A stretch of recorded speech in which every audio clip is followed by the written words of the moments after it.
mas vou tratar de um tema que é a oração. E o texto que eu vou ler está em Tiago capítulo 5, verso 16, a parte B do versículo. E esse texto é uma referência à necessidade de orarmos uns pelos outros, e depois exemplificado pela vida de oração do profeta Elias. Mas o verso 16, a parte B, está escrito: muito pode, por sua eficácia, a súplica do justo. Vamos repetir isso? Muito pode, por sua eficácia, a súplica do justo. É um fato que Deus é soberano. É um fato que Deus faz todas as coisas conforme o conselho da sua vontade.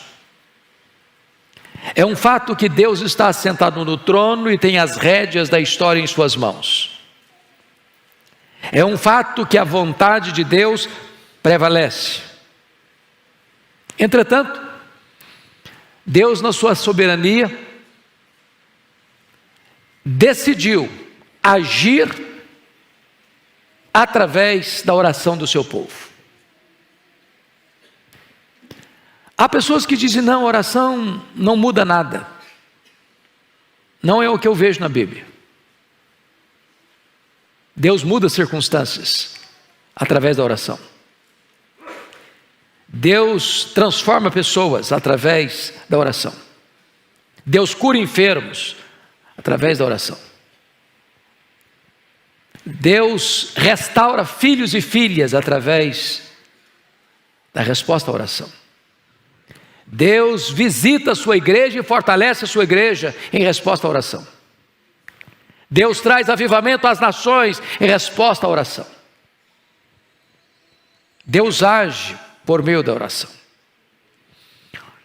A oração não é para gente forte. A oração é para gente fraca. Nós não oramos porque somos fortes, nós oramos porque de fato temos consciência da nossa fraqueza. Mas a oração é a força mais extraordinária que age na terra, porque a oração une a fraqueza humana à onipotência divina. A oração conecta o altar da terra com o trono do céu. Quando o incenso do altar da oração sobe, retorna do trono para a terra, em termos das intervenções soberanas de Deus na história. É verdadeiro a frase: quando a igreja ora,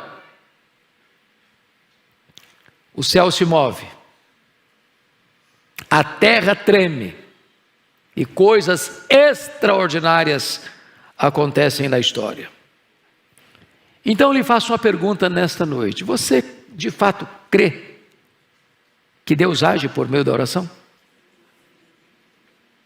É preciso dizer, não é a oração que é poderosa. Poderoso é o Deus que responde à oração. Mas você crê nisso?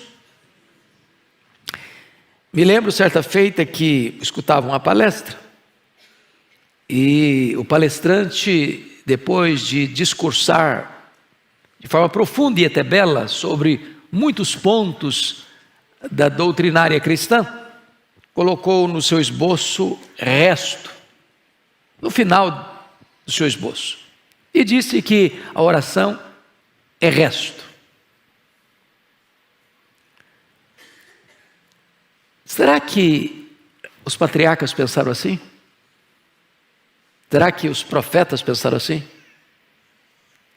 Será que os apóstolos pensaram assim? Será que os pais da igreja pensaram assim? Será que os reformadores, os avivalistas, os missionários pensaram assim? E quando eu abro as Escrituras, eu vejo Abraão orando, e Deus livrando o seu sobrinho Ló da condenação de Sodoma e Gomorra em resposta à oração de Abraão.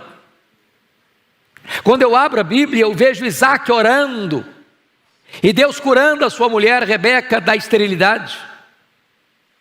Quando eu abro a Bíblia, eu vejo Jacó orando com lágrimas, pedindo misericórdia, e Deus mudando a história dele, salvando a vida dele, aos 97 anos no Val de Jaboque. Quando eu abro a Bíblia, eu vejo Moisés se colocando na brecha, diante de Deus em favor de Israel, porque Deus estava para destruir aquela nação, e começar um outro povo, e Moisés se coloca na brecha: meu Deus, perdoa este povo, Senhor, ou então não quero ter meu nome escrito no teu livro. Eu vejo Samuel dizendo para a nação: longe de mim pecar contra o meu Deus, deixando de orar por vós. Quando eu abro a Bíblia, eu vejo Ana, uma mulher estéril, uma mulher que é afligida pela sua rival Penina, que é incompreendida pelo seu pastor, o sacerdote Eli, que é desencorajada pelo seu marido a desistir do seu projeto de ser mãe, mas ela derramando a sua alma diante de Deus, entendendo que Deus, em resposta da oração, pode reverter a sua enfermidade e pode fazer dela uma alegre mãe de filhos. Quando eu abro a Bíblia, eu vejo, meus irmãos, o rei Ezequias em lágrimas, chorando diante de Deus, pedindo uma cura de uma doença incurável e pedindo a libertação de um exército poderoso que entrincheirava Jerusalém. Quando eu abro a Bíblia, eu vejo Elias orando ao Senhor, e em resposta à oração de Elias, os céus se fecham, trazendo juízo sobre Israel. Eu vejo Elias orando e Deus ressuscitando o filho de uma viúva. Eu vejo Elias orando e Deus mandando fogo do céu, provando que só Ele é Deus. Eu vejo Elias orando e as torrentes caindo na terra, restaurando aquela nação. Quando eu abro a Bíblia, eu vejo Eliseu orando, diz: Deus, abra os olhos desse moço, para que ele veja, e quando os olhos de Geazi são abertos, ele percebe que maiores são aqueles que estão conosco, do que aqueles que estão contra nós.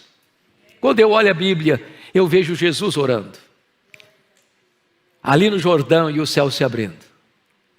Eu vejo Jesus orando e jejuando no deserto, e ele vencendo a Satanás. Eu vejo Jesus orando, chorando e sangrando no Getsemane, entrando ali angustiado, mas saindo ali revestido de poder para enfrentar a cruz.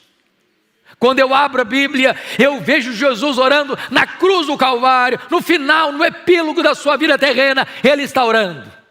Quando eu olho a Bíblia, eu vejo Jesus assentado no trono, como nosso grande sumo sacerdote, vivendo sempre para interceder por nós. Eu olho a Bíblia, e eu vejo Paulo orando na prisão, orando dentro de um porão de um navio, orando numa praia, orando num templo, orando na praça, orando na masmorra, orando e orando.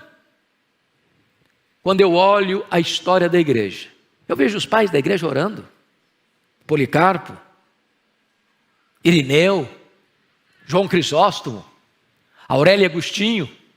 Quando eu abro o livro da história, eu vejo os nossos irmãos pré-reformadores orando: John Wycliffe, John Hus, Jerônimo Savonarola. Quando eu abro o livro da história, eu vejo os reformadores orando, eu vejo Lutero orando, eu vejo Calvino orando, eu vejo John Knox orando e clamando e chorando diante de Deus: dá-me a Escócia para Jesus, senão eu morro. Quando eu olho para a história, eu vejo, meus amados, os avivalistas orando. E o avivamento chega em 1739 na Inglaterra, e o avivamento chega em 1745 na Nova Inglaterra, em Massachusetts. Quando eu vejo os avivalistas orando, eu vejo o grande avivamento de 1857 nos Estados Unidos, eu vejo o grande avivamento de 1904 no país de Gales, eu vejo o grande avivamento de 1907 na Coreia do Sul, eu vejo o grande avivamento, meus amados irmãos, na missão Quatsabanta em 1966, quando a igreja ora, o Espírito Santo é derramado sobre o seu povo.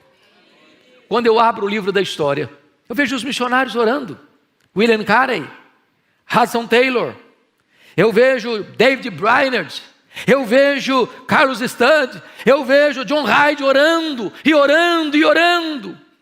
Quando eu olho para a história, eu vejo que os crentes que impactaram o mundo foram homens e mulheres de oração. E eu gostaria que hoje você pudesse parar, pensar um pouco comigo. Por que nós precisamos de orar hoje? Porque este avivamento que nós tanto desejamos na nossa vida, dentro da nossa casa, atingindo os nossos filhos, reverberando para a igreja, impactando a sociedade, transformando a tessitura da nação, vem em resposta da oração. Não foi assim no Pentecostes? Quando o Senhor Jesus Cristo se dirigiu aos seus discípulos dizendo: permanecei na cidade até que do alto sejais revestidos de poder.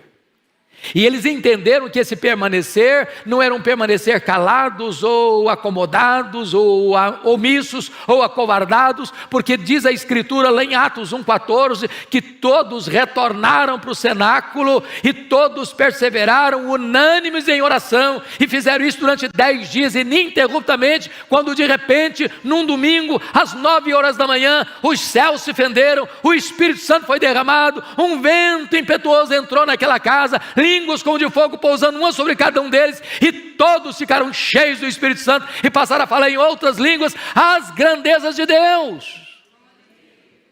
Eu vejo, meus amados irmãos, que a oração é a base do avivamento.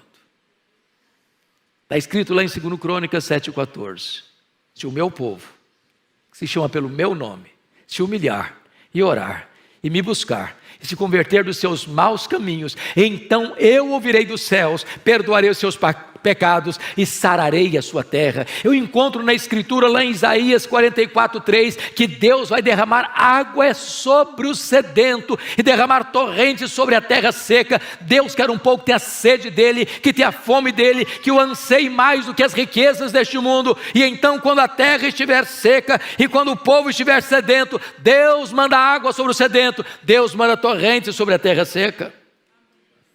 Eu fico olhando a história, e vocês muito conhecem a história de Charles Haddon Spurgeon, o príncipe dos pregadores do século XIX, um homem que enfrenta o liberalismo teológico que estava devastando a igreja, que permaneceu firme, fiel, pregando o evangelho com grande graça e poder na cidade de Londres, recebendo milhares e milhares de pessoas todos os domingos para ouvir o evangelho. E alguém um dia perguntou o Spurgeon qual o segredo do crescimento desta igreja e do impacto que esta igreja tem em Londres, na Inglaterra e no mundo. E ele respondeu: é que esta igreja tem uma usina de poder.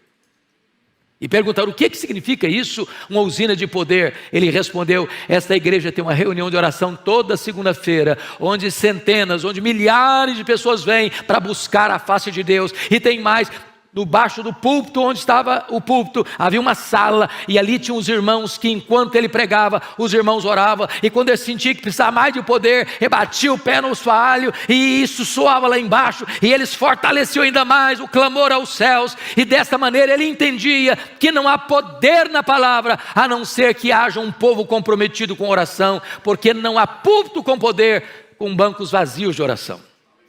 Amados irmãos, eu olho para a história e vejo o que aconteceu nos Estados Unidos em 1857. Acho que vocês bem sabem da história do colapso financeiro que atingiu a América no ano de 1850. Naquela época, os bancos faliram, as estradas de ferro que transportavam seus produtos por país afora entraram em colapso. O desemprego era galopante, a economia estava em frangalhos, e então é nessa situação de grande crise financeira e econômica que um missionário urbano, Jeremias Lampier, no dia 1º de julho de 1857, assume o posto de um missionário urbano. E então ele escreve um folheto, e ele distribui esse folheto em Nova York. E ele chama homens de negócio, porque ele era um homem de negócio, para vir orar com ele num hotel em Nova York. Na primeira semana vieram 6 pessoas. Na segunda semana tinha 40 pessoas. Em 6 meses tinham 10.000 homens orando em Nova York por um grande avivamento espiritual. Em 2 anos, mais de 2 milhões de pessoas convertidas. Fruto desse avivamento Um jovem de 26 anos que estudou no seminário de Princeton, ouvindo Charles Hodge pregar um sermão de missiologia, ele me diz: meu Deus, eu quero ir para o Brasil. Alguém disse: você é louco, aquele país é um país muito pobre, aquele país tem doenças endêmicas, você é filho caçula, a sua mãe já está idosa, você tem igrejas grandes aqui na América que podem receber você. E ele diz: o lugar mais seguro para um homem estar é no centro da vontade de Deus. E como fruto desse avivamento, ele vem ao Brasil e chega aqui no dia 12 de agosto de 1859 para plantar a Igreja Presbiteriana do Brasil, fruto daquele poderoso avivamento espiritual. Amados, o texto é claro: muito pode, por sua eficácia, a súplica do justo. E eu queria aqui trazer apenas 5 aplicações do que significa isso. Primeiro, Deus liberta filhos cativos por meio da oração. Nós estamos aqui porque mães têm se levantado para colocar diante de Deus os seus filhos. E quantos filhos foram alcançados pela graça? Porque mães estiveram na brecha, sem duvidar, com perseverança. Como aquela mãe cananeia, cuja filha estava endemoniada. Aquela moça não tinha condições de ir a Jesus, nem de fazer qualquer pedido a Jesus.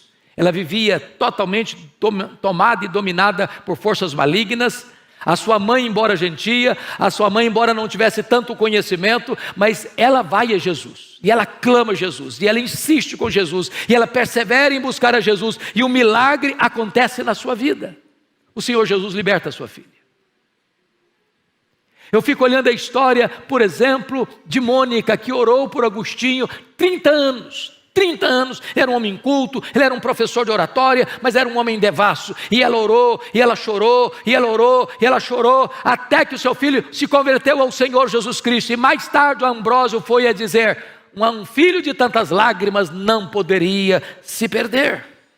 Deus age e liberta e salva por meio da oração. Eu não sei quantas de vocês, ou quantos de vocês já leram o meu livro Mães Intercessoras, que eu tive o privilégio de convidar Dona Eusa Lidório para prefaciar. Dona Eusa Lidório, no prefácio desse livro, narra uma história que o Ronaldo Lidório vivenciou entre os quechuas, no Sendero Luminoso, lá no Peru, quando ele era ainda seminarista. Ele foi para lá para fazer um trabalho missionário, e naquele tempo o Sendero Luminoso, um grupo terrorista, estava prendendo cristãos, matando cristãos. E todos sabiam que se um Sendero Luminoso entrasse numa igreja e capturasse alguém, era impossível capturar essa pessoa ou resgatar essa pessoa com vida.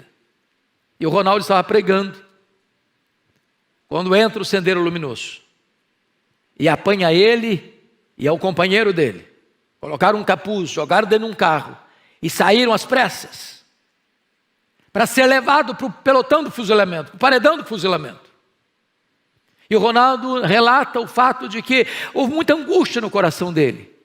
E naquele período em que ele estava sendo levado e sabendo para onde ele estava sendo levado e qual seria o seu destino, ele diz: meu Deus, eu não estou em paz. Então, se o Senhor quer que eu morra, o Senhor me dê paz. Mas se o Senhor me der vida, eu quero consagrar mesmo a minha vida para dedicar toda a minha história para a pregação do Evangelho. Mas curiosamente, naquela noite, a sua mãe, que estava aqui no Brasil, foi despertada, inquietada, angústia na alma, e ela levantou da sua cama e andava de um lado para o outro, diz: meu Deus, eu não sei o que está acontecendo com meu filho, eu não sei o que está ocorrendo com ele, mas eu estou com o coração aflito. Então, Senhor, onde ele estiver, como ele estiver, manda os teus anjos, envia o teu socorro, traz o teu livramento. E o Ronaldo disse que quando ele estava sendo levado, tirado do carro para ir para o paredão, passa um carro com muito barulho e o toma e o enfia dentro do carro e sai correndo com ele. E ele foi liberto de uma maneira extraordinária, porque naquela noite Deus levantou uma mãe aflita, mas intercessora, para colocar-se na brecha em favor do seu filho. Deus responde oração, e levanta filhos, e restaura filhos, e salva filhos, em resposta à oração de sua mãe. Mas amados, Notem vocês que Deus reverte situações humanamente impossíveis em resposta de oração. Quantas pessoas que já escutei isso, na oração não muda nada. A oração só muda você, mas nada vai mudar em Deus. Irmãos amados, o Senhor diz, a Bíblia ensina assim: pedi, dar-se-vos-á, buscai e achareis, batei e abrir-se-vos-á, porque todo o que pede, recebe, todo o que busca, encontra, todo o que bate, abrir-se-lhe-á. Nada tendes, diz a Escritura, porque nada pedis. Então quando você pede, você recebe. Pense comigo na história do rei Ezequias. O próprio Deus tinha mandado o profeta Isaías na casa dele para dar uma ordem, um veredito, um ultimato: põe em ordem a tua casa porque morrerás. E Ezequias ora e chora, e Deus muda o quadro, Deus muda o diagnóstico, Deus muda a sentença, Deus muda o ultimato, e manda de volta o profeta lá dizendo: olha, eu ouvi a tua oração, eu ouvi as tuas lágrimas, e eu te curarei, e eu libertarei Jerusalém do poder da Síria. Olha a história comigo de Pedro, lá em Atos 12, ele está preso, guardado numa prisão de segurança máxima, com 3 escoltas de 4 soldados cada uma. A morte dele já estava lavrada, a sentença dele já estava definida, ele morreria depois da festa, mas em resposta à oração da igreja que se colocou na brecha em favor dele, Deus mandou um anjo e tirou da prisão máxima e libertou Pedro, e aquele que haveria de matá-lo é quem morre. Deus reverte a situação em resposta à oração. Olha comigo a história de Paulo e Silas. Eles estão presos num tronco, no cárcere interior, com os pés amarrados com ferros, com as costas ensanguentadas, numa situação dramática. Mas diz a Escritura que por volta da meia-noite eles cantam e eles oram, e Deus manda um terremoto, e a única coisa que me impressiona é que esse terremoto só quebra as algemas e só abre as portas, mas não traz nenhuma consequência, nenhum desastre, nem nada cai na cabeça deles, nenhuma pessoa soterrada, e apenas os grilhões são partidos. Em resposta à oração, meus irmãos, Deus fecha a boca de leões. Em resposta à oração, Deus apaga a fúria das chamas do fogo. Em resposta à oração, os mortos ressuscitam. Em resposta à oração, os demônios batem em retirada. Em resposta à oração, a igreja avança no poder do Espírito Santo. Louvado seja o Senhor. Quando a igreja ora, Deus age. Deus age. E eu gostaria de encorajar você, mãe, a continuar orando. Não abra mão de seus filhos, não abra mão do seu marido, não abra mão da sua esposa, não abra mão dos seus filhos, não abra mão dos seus netos, não abra mão da sua família, não abra mão de ver Deus fazendo maravilhas, maravilhas. Deus pode tirar as escamas dos olhos, Deus pode tirar o tampão dos ouvidos, Deus pode tirar o coração de pedra e dar um coração de carne, Deus pode responder a oração. Sabe por quê? Porque muito pode, pela sua eficácia, a súplica do justo. Que Deus nos ajude, que Deus nos abençoe.